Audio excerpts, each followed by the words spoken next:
આપણો ટોપિક છે એમાં આપણે કણના સંતુલન વિશે જે વાત કરવાના છે કે યંત્રશાસ્ત્ર જે છે એમાં કોઈ પણ કણ છે એ સંતુલનમાં ક્યારે કહેવાય. આપણે સંતુલન શબ્દ છે એ ઘણા બધા સબ્જેક્ટમાં એની વાત કરી છે. સંતુલનને ઇંગ્લિશમાં એક રીતે જોવા જઈએ તો બેલેન્સ કહેવાય. શું કહેવાય? બેલેન્સ. તમને ખબર હશે કે કોઈ પણ વસ્તુ છે એ બેલેન્સ ક્યારે કહેવાય. માની લો કે પેન છે એ પેન હું એમ કહું કે હવામાં આ રીતે સ્થિર રહે છે, સમજો. અથવા તો એમ કહી શકાય કે મેં આ વસ્તુને અત્યારે સ્થિર ધારેલ છે એટલે આ સંતુલન અવસ્થા છે. એ સંતુલન અવસ્થા માટે જવાબદાર કારણ શું હોઈ શકે? તો કે આ જે પેન હશે એનું જે તે દળ હોય એ અનુસાર જે વજન હશે નીચે તરફ હશે, વજન બળ, એટલું જ બળ જો હું એને ઉપર તરફ આપું તો એનો મતલબ એવો થાય કે આ વસ્તુ છે સંતુલનમાં હોય.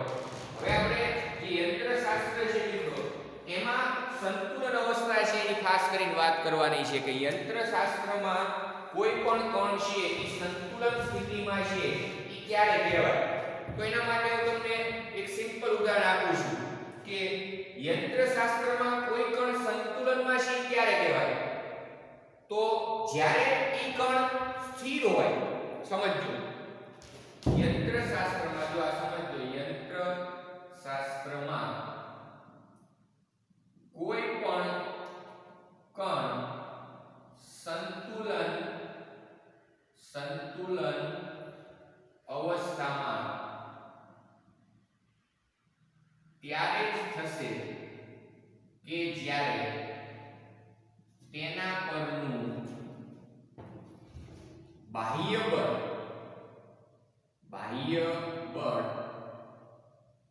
શૂન્ય હોય અથવા તો તે કણ સ્થિર હોય. સમજો, કોઈ પણ કણ છે માની લો કે સંતુલન અવસ્થામાં ક્યારે કહેવાય તો એ બે સ્થિતિની આપણે વાત કરી કે માની લો કે અત્યારે આ જે કણ છે ઈ કણ જો સ્થિર હોય ઈ પોઝિશન ઉપર એના સ્થાન ઉપર સ્થિર રહે તો આ એની સંતુલન સ્થિતિ કહેવાય. સંતુલન સ્થિતિ. અને ત્યારે મિત્રો એના ઉપર કોઈ પણ પ્રકારના બળ છે એ લાગતા નથી. હવે સમજો બરાબર કે કોઈ કણ છે ગતિ કરે છે, કોઈ કણ છે ગતિ કરે છે. માની લો કે m દળનો કણ છે કે જે v જેટલા વેગથી આ દિશામાં ગતિ કરે છે. હવે જો v છે અચળ હોય, કેવો હોય? v ની કિંમત અચળ એટલે કે અચળ વેગથી ગતિ કરતો હોય માટેનો જે પ્રવેગ છે કેવો હોય? તો કે શૂન્ય. કારણ કે વેગ અચળ હોય તો અચળનું સમયની સાપેક્ષે વિકલન, વેગનું સમયની સાપેક્ષે વિકલનની પ્રવેગ આપે. તો એટલા માટે એવું કહેવાય કે માની લો કે કણ સ્થિર નથી પણ ઈ કણ એક અચળ વેગથી ગતિ કરે છે. આ મહત્વનો મુદ્દો છે. ઈ અચળ વેગથી ગતિ કરતો હોય તો માટેનો પ્રવેગ છે એ શૂન્ય થાય. પ્રવેગ શૂન્ય થાય એટલે એનો મતલબ ન્યૂટનની ગતિના બીજા નિયમ અનુસાર એના ઉપર કોઈ પણ બાહ્ય બળ છે જવાબદાર નથી. સમજો. અથવા તો એવું કહી શકાય કે આના ઉપર બળ એ રીતે લાગે છે કે એના વેગમાં ફેરફાર થતો નથી, માટે પ્રવેગ ઉત્પન્ન થાય નહીં. તો પણ કણ છે સંતુલન સ્થિતિમાં કહેવાય. સમજો, પહેલા સમજવું આપણે કે જો એ સ્થિર હશે તો એના ઉપર કોઈ પણ પ્રકારના બળ લાગતા નથી તો એ સંતુલન સ્થિતિ થઈ. બીજી વસ્તુમાં શું કીધું કે જો એ અચળ વેગથી છે ગતિ કરે છે. સમજો, એ અચળ વેગથી ગતિ કરતો હોય તો ઈ અવસ્થામાં પણ એની સંતુલન સ્થિતિ કહેવાય.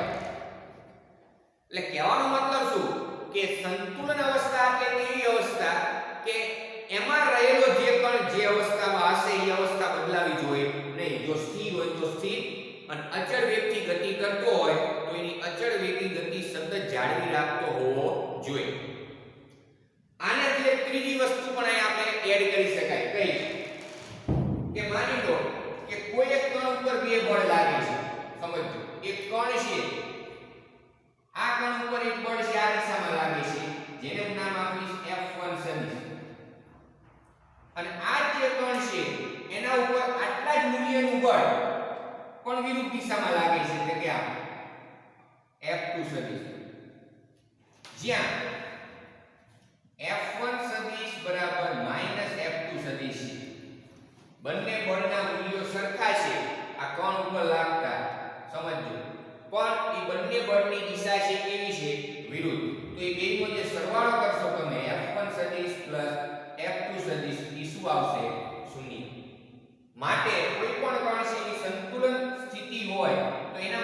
શરત કે સિગ્મા f સદિશ બરાબર 0 થવા જોઈએ. એટલે કહેવાનો મતલબ શું કે કોઈ કણ ઉપર બળ લાગે છે તો ઈ બળ ઈ રીતે લાગતા હોવા જોઈએ કે જેથી કરીને બધાયનો સરવાળો 0 થાય. અહીંયા તો આપણે બે બળની વાત કરી છે, પણ માની લો કે આવા n બળ હોય અને કણ સંતુલનમાં હોય તો તમારે શું કહેવું પડે કે બધાય બળો છે એના ઉપર ઈ રીતે લાગતા હોવા જોઈએ કે જેથી કરીને ઈ બધાય બળનો તમે જો સરવાળો કરો તો ઈ સરવાળો છે કેવો આવે? શૂન્ય. તો એને કણની સંતુલન સ્થિતિ કહેવાય. હવે આપણે આ બે બળના બદલે ત્રણ બળો છે એની વાત કરીએ. જો એક બુકમાં એક શબ્દ આવશે એક બિંદુગામી બળ, સમજજો એની થોડી હું આ ચર્ચા કરું.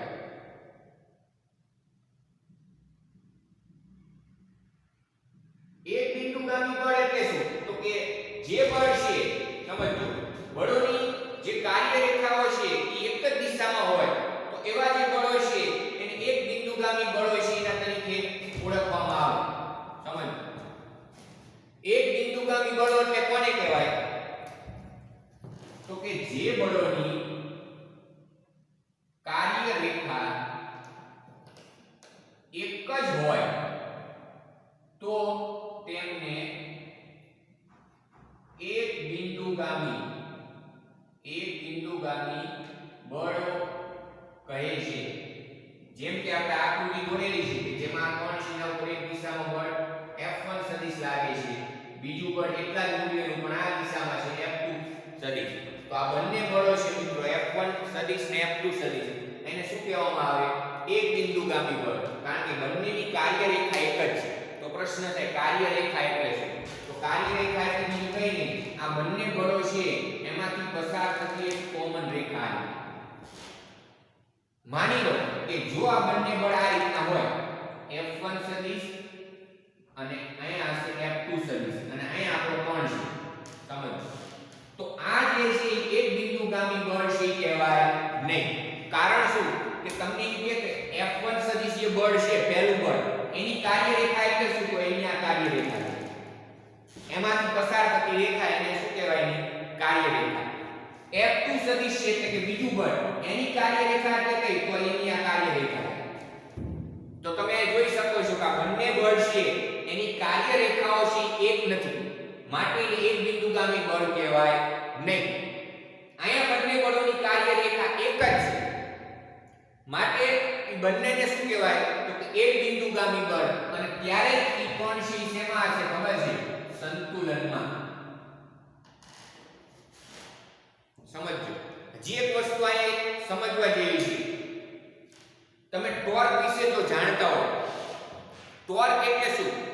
તો કે જેમ કોઈ પણ પદાર્થ રેખીય ગતિ કરે છે એટલે કે એક સીધી રેખામાં એક રસ્તા ઉપર ગતિ કરે છે. અત્યાર સુધી આપણે બધાયના રેખીય ગતિની જ વાત કરેલી છે.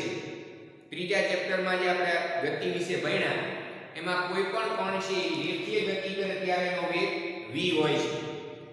ઈ કણ જ્યારે ચાક ગતિ કરતો હોય, ચાક ગતિ એટલે શું? તો કે આ રીતે રોટેશનમાં ગતિ થતી હોય, જેમ કે ચકડોળની ગતિ, પંખાની ગતિ, આ બધી ચાક ગતિના ઉદાહરણો છે. સમજો, તો એમાં જે કણ છે એના ઉપર ટોર્ક શૂન્ય લાગતું હોય તો એ ચાક ગતિ ન કરે, અને જો એના ઉપર બાહ્ય બળ શૂન્ય લાગતું હોય તો એ રેખીય ગતિ ન કરે. એટલા માટે જો કોઈ સચોટ શરત હોય સંતુલનની, કણના સંતુલન માટેની જો કોઈ સચોટ શરત હોય તો ત્યારે તમારી વસ્તુનો એક ઉલ્લેખ કરવો પડે કે કોઈ કણ ઉપર લાગતું બાહ્ય બળ અને એના પર લાગતું ટોર્ક જો શૂન્ય હોય તો ઈ કણ સંતુલનમાં કહેવાય. પણ અત્યારે આપણે ખાલી બળની જ વાત કરીશું, ટોર્કની વાત કરતા નથી. હવે આ તો આપણે બે કણની વાત કરી, એટલે સોરી બે બળો છેની વાત કરી. એ જ રીતે આપણે ત્રણ કણ છેનું ઉદાહરણ લઈ શકીએ. હવે સમજો બરાબર, કોઈ કણ છે સંતુલનમાં છે તો એના માટે શું કહી શકાય? તો જો આ જે કણ છે એના ઉપર બે બળ છે લાગે છે. પહેલા હું બે બળ દર્શાવું છું, F1 સદિશ, અને જે બીજું બળ છે એના ઉપર લાગે છે એને હું અહીં દર્શાવું છું F2 સદિશ. ત્રીજું જે બળ છે એને હું આ તરફ દર્શાવું છું સદિશ આ આપણો કણ છે. હવે તમારે કણની સંતુલન સ્થિતિની વાત કરવી છે કે આ જે કણ છે એ સંતુલન અવસ્થામાં ક્યારે કહેવાય. તો એક જ વસ્તુ યાદ રાખવાની કે કણ ઉપર જેટલા બળ લાગતા હોય n 1 2 3 અપ ટુ n ગમે એટલા કણ ઉપર બળ લાગતા હોય પણ એક વસ્તુ કે જો એ બધા બળોનો સરવાળો શૂન્ય થતો હોય તો એ કણ છે એ સ્થિર જ રહેશે અથવા તો જો એ અચળ વેગથી ગતિ કરતો હોય તો એની ગતિ ચાલુ રાખશે. માટે એ કણ છે એ શેમાં કહેવાય તો કે સંતુલન અવસ્થામાં. એટલા માટે આ કણની આપણે સંતુલન સ્થિતિ માટે શું કહેવું પડે? જો કણની સંતુલન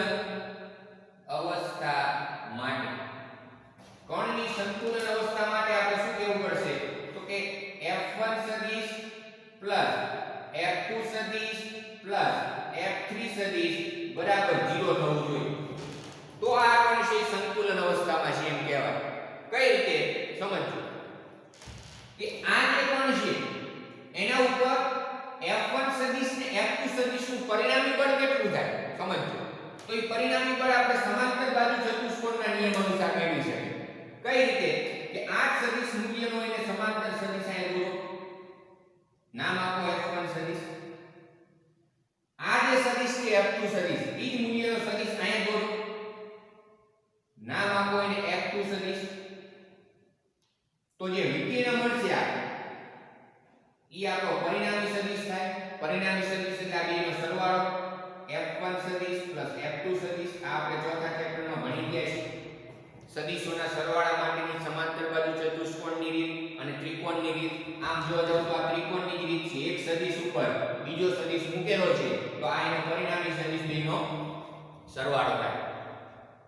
તો હવે ખાસ વસ્તુ સમજજો કે આપણે f1 ને f2 નું પરિણામી મેળવી લીધું. એટલે હવે જે આકૃતિ છે ને આવી બની ગઈ. જો આ બાજુ હશે f3 સદિશ અને ત્યાં જ આપણે આ બેનું પરિણામી મેળવ્યું કે જેના નામ આપ્યું f1 સદિશ f2 સદિશ. જો આ આપણો કણ છે. તો આ બંને બળો એટલે કે આ ટોટલ f1 f2 અને f3 આ બંને બળો છે એની કાર્યરેખા એક જ છે. જો કાર્યરેખા કેવી છે? એક જ. માટે એક બિંદુગામી બળ કહેવાય અને ત્યારે પણ શેમાં હશે? સંતુલનમાં. પણ એના માટેની શરત કઈ? તો એના માટેની શરત એટલી છે મિત્રો કે આ જે f3 સદિશ બરાબર -f1 સદિશ f2 સદિશ હોવું જોઈએ. આ જે કણ છે એની સંતુલન અવસ્થા માટે આ શરતનું પાલન થવું જોઈએ કે આ જે બળ છે એનું મૂલ્ય આ બળના મૂલ્ય જેટલું પણ વિરુદ્ધ પ્રકારનું. હવે તમે આ પદ આ બાજુ લઈ આવો એટલે શું થશે તો કે f1 સદિશ f2 સદિશ f3 સદિશ = 0 જે આપણે સોલ્વ કરી દીધું છે. આ તો આપણે સાબિત કર્યું કે કોઈ કણ જ્યારે સંતુલન અવસ્થામાં હોય તો એક વસ્તુ ખાસ યાદ રાખજો કે એના ઉપર જેટલા બળ લાગે એ બધાયનો સરવાળો 0 થાય. અમુક બળ ધન હશે અમુક બળ ઋણ હશે પણ જ્યારે એનો સરવાળો થશે એ સરવાળો કેવો થવો જોઈએ? શૂન્ય. હવે બળ છે એક સદિશ રાશિ છે સમજો. તો કોઈ કણ છે x સંતુલનમાં x કણનો જે x ઘટક છે એનું સંતુલન માટેની શરત શું? y ઘટકના સંતુલન માટેની શરત શું? અને z ઘટકના સંતુલન માટેની શરત શું? સમજો. તો આ જે સમીકરણ છે એને આપણે ત્રણ ઘટકો છે એના સ્વરૂપમાં છે દર્શાવવું છે. જેમ કે f1 1x f સદિશ 2x f સદિશ 3x is equal to 0. તો આ જે છે એનો x ઘટક છે એ સંતુલનમાં કહેવાય. શું કહેવાય? સંતુલન. કારણ કે સદિશ રાશિ છે તો એ જો ત્રિપરિમાણમાં તમે આને વિચારો 3 ડાયમેન્શનમાં તો એના ત્રણ ઘટક હોય. કયા કયા? તો કે x y અને z.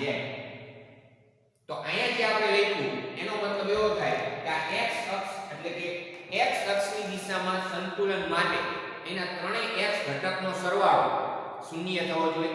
એમ y ઘટક માટે લખાય f1 1y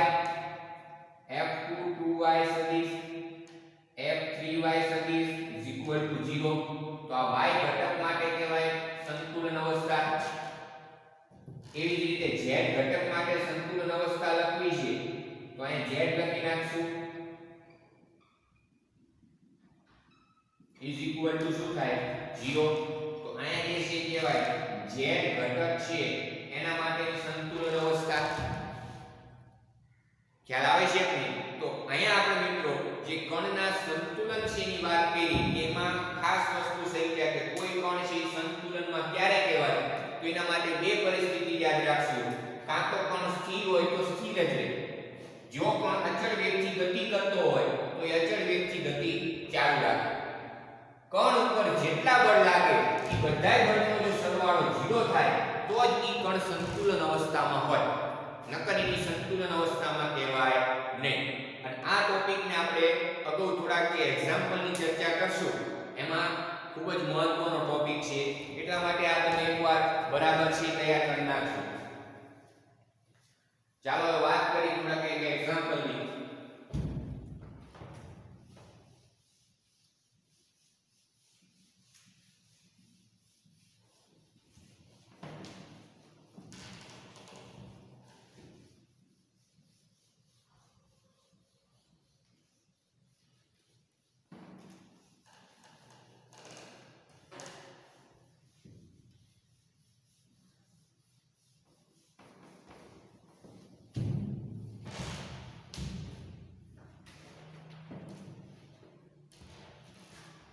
જો ઘણો છો પણ આ વસ્તુ છે ઈ સ્લોગન અત્યારે બનાવવું જરૂરી છે. સમજજો. હજી 11 સાયન્સમાં છો તમે. અત્યારની જે પરિસ્થિતિ છે એ પ્રમાણે આ વસ્તુ છે એને સ્લોગન બનાવવું.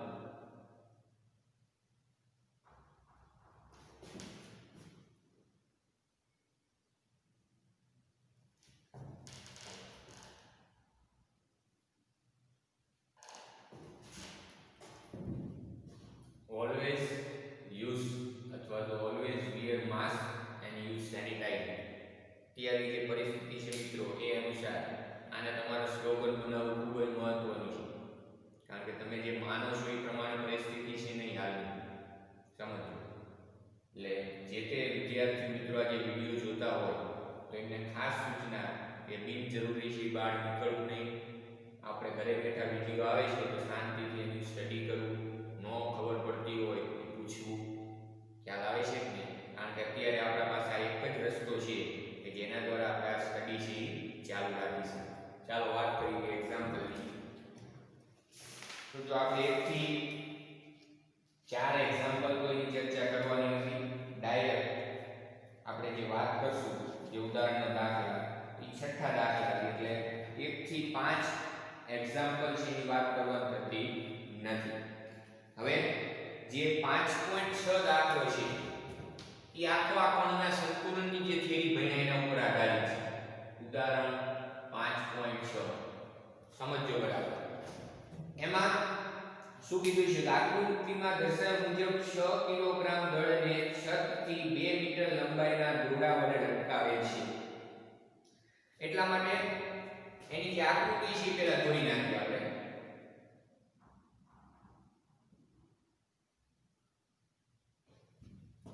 એક દળ છે ને લટકાડવાનું છે.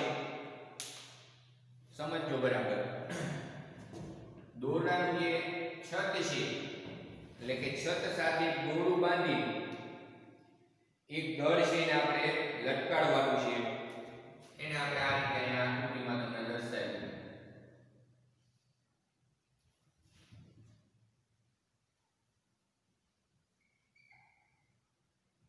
એમ દળ છે એને અહીંયા આ રીતે દર્શાવ્યું છે. એના ઉપર એક બળ છે દર્શાવ્યું છે 50 ન્યૂટન. અને નામ આપ્યું છે પીવી. આ જે છે દોરડું છે અને દોરડાની લંબાઈ છે 1 મીટર છે. પણ કઈ રીતે? તો કે આ 1 મીટર અને અહીંયાથી આ જે ડિસ્ટન્સ છે અહીં દોરડું છે એની લંબાઈ કેટલી છે? 1 મીટર. તો આ રીતે જે છે મિત્રો દોરડાને છે લટકાડેલ છે એટલે કે દળ છે એને લટકાડેલ છે દોરડા સાથે. હવે બીજું શું કીધું છે કે દોરડાના મધ્ય બિંદુ P એ 50 ન્યૂટનનું એક બળ સમસ્થિતિ દિશામાં દર્શાવ્યા મુજબ લગાડવામાં આવે છે. સંતુલન સ્થિતિમાં દોરડું ઉર્ધ્વ દિશા સાથે કેટલો ખૂણો બનાવશે? સમજો ખાસ. સંતુલન સ્થિતિની વાત કરી છે કે સંતુલન સ્થિતિમાં જે દોરડું છે એને ઉર્ધ્વ દિશા સાથે બનતો ખૂણો છે એ આપણે દર્શાવવાનો છે. સમજો. તો અહીંયા ખાસ મિત્રો આપણે એક ડાયાગ્રામ ની વાત કરવી પડશે. જે ડાયાગ્રામનું નામ છે FBD. P1BD. FBD એટલે શું? તો કે ફ્રી બોડી ડાયાગ્રામ. FBD નો મતલબ શું થાય? Free body diagram. જ્યારે કણના સંતુલનની વાત આવે અથવા તો સંતુલન સ્થિતિ ઉપર આધારિત જેટલા એક્ઝામ્પલ હોય એમાં તમારે આની પહેલા વાત કરવી પડે કે કોઈ પણ વસ્તુને આપણે એનો ફ્રી બોડી ડાયાગ્રામ કઈ રીતે દોરી શકાય. આપણે આની વાત કરીએ. માની લો આ આકૃતિ તમને આપેલી છે. તમને એમ કે આ જે દળ છે અથવા તો આ જે વજન લટકાડે છે આ W, ઈ W નો ફ્રી બોડી ડાયાગ્રામ દોરો. આ જે W છે એનો ફ્રી બોડી ડાયાગ્રામ છે એ દોરો છે. તો એક જ વસ્તુ યાદ રાખવાની કે આ જે છે એના ઉપર બળ છે કેટલા લાગે છે. સમજો. આના ઉપર કેટલા અને કયા કયા બળ છે એના ઉપર લાગે છે. તો અહીંયા તમે જોઈ શકો જ્યારે આનો આપણે ફ્રી બોડી ડાયાગ્રામ દોરવો હશે તો અહીંયાથી એક દોરડું ઉપર તરફ એને ખેંચે છે. એનું વજન બળ છે નીચે તરફ હોય એટલે W નો ફ્રી બોડી ડાયાગ્રામ દોરવો છે. W શું છે? આપણું વજન જે તમને અંદર રકમમાં આપેલું છે 6 કિલોગ્રામ. W બરાબર શું છે? 6 કિલોગ્રામ. W બરાબર 6 kg. 6 કિલોગ્રામ છે ઈ નીચે તરફ એનું દળ હશે. તો આપણે જ્યારે વજન બળ મેળવશું તો ત્યારે F mg સૂત્ર છે એનો ઉપયોગ કરશું. પણ ફ્રી બોડી ડાયાગ્રામ ની આપણે વાત કરી તો મેં શું કીધું કે આના ઉપર જેટલા બળ છે એ દર્શાવો. તમે જુઓ આને સ્થિર ધારો. કોઈ પણ નો જ્યારે ફ્રી બોડી ડાયાગ્રામ દોરવાનો એટલે એક વસ્તુ યાદ રાખવાની એને તમારી આ સ્થિર પોઝિશનમાં વિચારવાનું. હવે કોઈ વસ્તુ સ્થિર ક્યારે રહી શકે? સિમ્પલ. માની લો કે આ પેન છે. ઈ પેન જ આપણું વજન છે. હવે એને તમે છત સાથે બાંધો છો એક દોરી. ઈ પેન સ્થિર અવસ્થામાં ક્યારે રહે? તો આપણને ખબર છે જો તમે દોરી નહીં બાંધો તો સીધી નીચે તરફ આવશે પેન. શા માટે? કારણ કે ગુરુત્વાકર્ષણ બળ કોઈ વસ્તુ છે એને ફેંકવામાં આવે તો જમીન ઉપર ડાયરેક્ટ આવે છે. એ પાછળનું કારણ શું? તો ગુરુત્વાકર્ષણ બળ જે એને અધો દિશામાં હોય હંમેશા ગુરુત્વાકર્ષણ બળ કોઈ પણ વસ્તુને જમીન તરફ ખેંચે. તમે એ વસ્તુને છત સાથે બાંધીને રાખો છો. તો છત સાથે બાંધીને રાખો છો દોરી વડે તો એનો મતલબ શું થાય કે દોરી એને ઉપર તરફ જેટલું બળ લગાડશે એટલું જ બળ ગુરુત્વાકર્ષણ બળ નીચે તરફ હશે. ઈ બંને સરખા થશે એટલે કે ઈ બંને બળોનું આયા પરિણામી આના ઉપર શૂન્ય થાય તો આ સ્થિર રહી શકે. ખબર પડે છે કે નહીં? નકર સ્થિર અવસ્થામાં રહી શકે નહીં. તો મેં શું કીધું જેનો તમારો ફ્રી બોડી ડાયાગ્રામ દોરવો છે એને સ્થિર અવસ્થા છે એમાં વિચારવાનું. અહીંયા આપણે સમજો કે કોનો ડાયાગ્રામ દોરવો છે તો કે W આ વજન છે લટકાળે છે એનો. તો તમે જોઈ શકો કે એના ઉપર કયા કયા બળ લાગે છે. તો આના ઉપર નીચે તરફ કયું બળ હશે તો કે વજન બળ F બરાબર mg. ઉપર તરફ કયું બળ હોય તો ઉપર તરફ એને સ્થિર સ્થિતિમાં રાખવા માટે આટલું જ બળ ઉપર તરફ હોય કે જે દોરીમાં ઉદ્ભવતું શું હોય તણાવ બળ એને આપણે T2 વડે દર્શાવશું. શેના વડે? T2 વડે. કારણ કે અહીંયા જે દોરી છે એમાં તણાવ બળ છે ને આપણે T1 વડે દર્શાવશું. આ આપણને આકૃતિ છે એમાં આપે છે. હવે વસ્તુ છે બરાબર સમજવાની છે કે વજન ની સંતુલન સ્થિતિ માટે વજન એટલે આ W આની સંતુલન સ્થિતિ માટેની શરત શું તો કે T2 mg થવું જોઈએ. સિમ્પલ. આ બંને બળ તો વિરુદ્ધ દિશામાં છે કારણ કે આ જે વજન છે ને P બિંદુ પાસે જકડી રાખવાનું છે અને નીચે તરફ શું હશે તો કે વજન બળ. તો T2 mg થાય તો એને સ્થિર રાખી શકાય. તો જો m એટલે 6 g એટલે 10 લઈ લેશું આપણે તો g જવાબ આવશે 60 ન્યૂટન. અને આ T2 છે એ શું છે તો કે દોરીમાં ઉદ્ભવતું તણાવ બળ. એટલે આના ઉપરથી આપણને T2 ની કિંમત અહીંયા ખબર પડી ગઈ કેટલી 60 ન્યૂટન. અને T2 છે એ કઈ દિશામાં હોય તો કે અહીંયા તમે જોઈ શકો T2 છે અને ઉપર તરફ ખેંચે છે W માં. ખ્યાલ આવે છે કે હવે જો સેમ એ જ રીતે આપણે P બિંદુ છે એનો એક બીજી દોરી.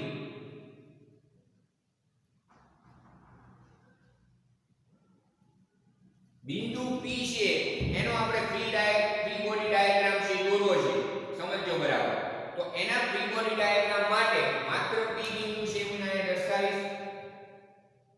એક નીચે તરફ જે બળ છે આપણે દર્શાવવું પડશે કે જે કયો છે તો કે T2. કારણ કે જો આ દોરીની સંતુલન સ્થિતિ માટે T2 જે બળ છે એ નીચે તરફ હોવું જોઈએ. આપણે આમાં શું કીધું કે ઉપર તરફ છે, પણ એ શેના માટે વાત કરતા હતા? વજન માટે. હવે શેની વાત કરીશું? P બિંદુની. તો P બિંદુને અહીંયા સ્થિર રાખવા માટે જે T2 જેટલું બળ છે નીચે તરફ હોવું જોઈએ, જે આપણે દર્શાવ્યું છે કે તો કે 60 ન્યૂટન. આ P બિંદુ છે. સમક્ષિતિજ દિશામાં બળ છે કેટલું છે તો કે 50 ન્યૂટન. આ P બિંદુ. પછી જે દોરીમાં ઉદ્ભવતું જે તણાવ બળ છે T1 કે જે અહીંયા ખૂણો કેટલો બનાવે છે થીટા. આ સમક્ષિતિજ દિશા છે, આ શિરોલંબ દિશા છે. આપણે P બિંદુની વાત કરી છે. P બિંદુનો એક બીડી દોર્યો છે આપણે. તો હવે બિંદુ P ની સંતુલન સ્થિતિ માટે બિંદુ P ની સંતુલન સ્થિતિ માટે P બિંદુ સંતુલનમાં છે ક્યારે કહેવાય? તો જેમ આપણે આની વાત કરી છે એમ જ રીતે કે કોઈ પણ છે સંતુલનમાં છે ક્યારે થાય તો કે એના ઉપર જેટલા બળો લાગે છે એનો સરવાળો 0 થવો જોઈએ. અથવા તો શિરોલંબ દિશામાંના બળ છે એના મૂલ્ય સરખા દિશા પરસ્પર વિરુદ્ધ હોવી જોઈએ. સમક્ષિતિજ દિશામાંના જે બળ છે એના મૂલ્ય સરખા દિશા પરસ્પર વિરુદ્ધ હોવી જોઈએ. તો અહીંયા તો બે બળ તો દર્શાવેલા છે 60 ન્યૂટન અને 50 ન્યૂટન. સમજો બરાબર. હવે એક વસ્તુ છે ખાસ છે યાદ રાખવાની છે કે અહીંયા મારે હજી બળ છે એ દર્શાવવું પડશે. આ T1 તણાવ બળ છે. હવે T1 તણાવ બળ છે એ એંગલ સાથે લાગે છે, થીટા એંગલ બનાવે છે. તો એટલા માટે આપણે T1 છે એના બે ઘટકો છે વિચારવા પડશે, x ઘટક અને y ઘટક. એટલા માટે જો ઉપર તરફ હશે T1 cos થીટા અને આ દિશામાં એનો જે ઘટક હશે T1 sin થીટા. હવે બધાય બળો P ઉપર દર્શાવી દીધા, તમે જોઈ શકો છો આકૃતિ. હવે બિંદુ P ની સંતુલન સ્થિતિ માટે શું કહેવાય? તો એ બિંદુ P સમક્ષિતિજ દિશામાં સંતુલનમાં છે એ ક્યારે કહેવાય કે જ્યારે આટલું જ બળ આ દિશામાં લાગતું હોય. તો P કણ છે એનું સમક્ષિતિજ દિશામાં